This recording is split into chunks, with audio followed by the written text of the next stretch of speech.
Hello बच्चों, निदानात्मक कक्षाओं हेतु मॉड्यूल विद्यार्थी अभ्यास पुस्तिका सत्र 2024-25 कक्षा 10वीं सामाजिक विज्ञान के अंतर्गत आज हम देख रहे हैं अध्याय 2 वन एवं वन्य जीव संसाधन के अंतर्गत आज हम अति लघुत्तरीय प्रश्न, लघुत्तरीय और दीर्घोत्तरीय प्रश्नों के उत्तर यहाँ पे देखेंगे। तो चलिए शुरू करते हैं।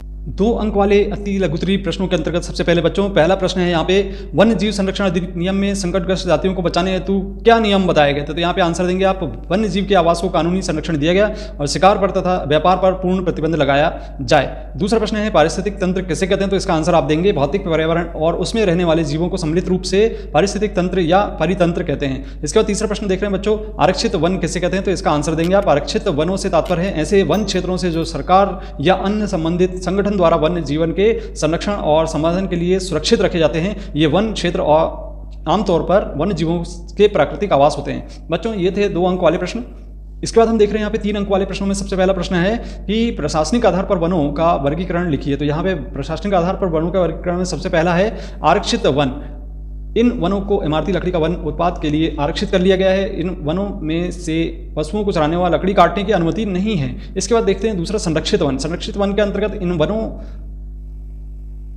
को और अधिक नष्ट होने से बचाने की सुरक्षा दी जाती है। इसमें पशु चराने व खेती करने की अनुमति विशेष प्रतिबंधों में दी जाती है। और तीसरा है अविकृत वन, जिसमें इसमें लकड़ी काटने व पशु चलाने में कोई प्रतिबंध नहीं होता है। अब बच्चों दूसरा प्रश्न यहाँ पे देख रहे हैं, यहाँ पे 3 अंक में 3 अंक वाले प्रश्नों में, तो यहाँ पे वन प्राणी संरक्षण के उपाय लिखिए। तो यहाँ पे सबसे पहला उपाय है वन जीवों के प्राकृतिक आवासों को बिना हानि पहुंचाए नियंत्रित करना। दूसरा, वन जीवों के शिकार पर पूर्णतः प्रतिबंध लगाना। तीसरा है वन क्षेत्रों में जैव मंडल रिजर्व की स्थापना करना। और चौथा है लुप्त हो रहे जीवों का पुनर्निवास के लिए राष्ट्रीय पार्क अभ्यारण्यों की स्थापना करना। ये इतने कारण या उपाय हो सकते हैं। इसके बाद चलिए बच्चों तीसरा प्रश्न देख रहे हैं, जिसमें वनों के निम्नीकरण के कारणों का वर्णन करना है। तो यहाँ पे निम्नलिखित कारण हो सकते हैं। नंबर 1, कृषि और विकास के लिए भूमि का उपयोग, जल्दी और असामयिक खेती, औद्योगिकरण और नगरीय विकास के लिए वन क्षेत्रों को कटाव किया जाता है। दूसरा, स्थानांतरित झूम खेती अथवा स्लैश और वन खेती के लिए वनों की कटाई। तीसरा, लकड़ी, कागज और वन उत्पादों के लिए लकड़ी, कागज और वन उत्पादों की मांग वनों के निम्नीकरण का प्रमुख कारण बनती है।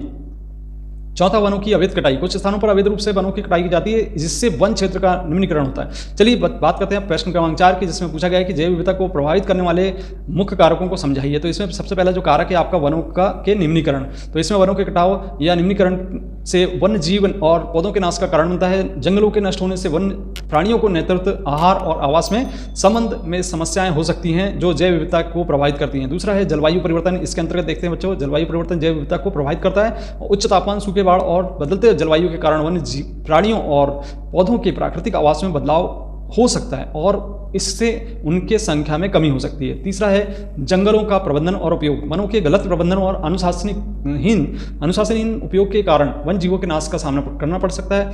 अति वन उत्पादन, अवैध वन कटाई और जलवायु परिवर्तन से प्राकृतिक वन जीवन का बिगड़ने का एक आम समस्या है। इसका चौथा है प्राकृतिक आपदाएं। इसमें आकस्मिक आपदाएं जैसे भूकंप, बाढ़, जलवायु परिवर्तन के कारण वन प्राणियों के नाश को गति देते हैं। इन आपदाओं में से प्रभावित होने वाले कुछ प्रजातियों की प्राकृतिक संख्याओं में कमी हो सकती है और जैव विविधता कम हो सकता है। तो बच्चों ये था प्रश्न क्रमांक 4 का आंसर। प्रश्न क्रमांक 5 देख रहे हैं, जिसमें भारत में वन जीव संरक्षण अधिनियम 1972 द्वारा, 5वां प्रश्न है, भारत में वन जीव संरक्षण अधिनियम 1972 द्वारा वनों की सुरक्षा का प्रावधान है, लिखिए। तो यहाँ पे बच्चों हम इसका आंसर देंगे, भारत में वन जीवन संरक्षण अधिनियम 1972 एक महत्वपूर्ण कानून है, जो वन जीवों द्वारा और वन जीवों और वनों की संरक्षा, संवर्धन और प्रबंधन के लिए बनाया गया है।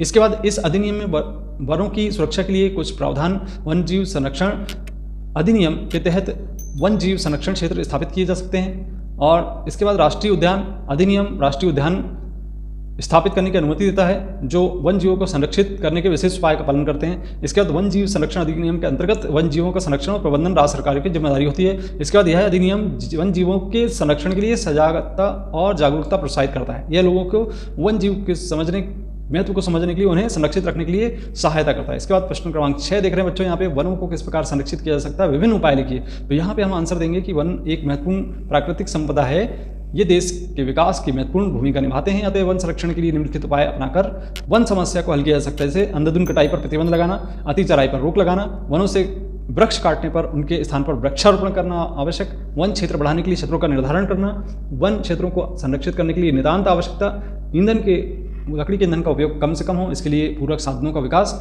वनों से हानिकारक कीड़े मकोड़े, बीमारी आदि आग से सुरक्षित रखा जाए, वनों की उपयोगिता और उसके महत्व को जानकारी के लिए जन चेतना और जन जागरण किया जाए। तो बच्चों, ये प्रश्न का उत्तर बहुत ही महत्वपूर्ण है। 2 अंक, 3 अंक तथा 4 अंक में ये पूछे जा सकते हैं। तो यदि आपने अभी तक इस चैनल को सब्सक्राइब नहीं किया तो सब्सक्राइब जरूर कीजिएगा, क्योंकि हम इसी प्रकार के कंटेंट आपको समय समय पर उपलब्ध कराते रहते हैं। मिलते हैं अगले वीडियो में। धन्यवाद।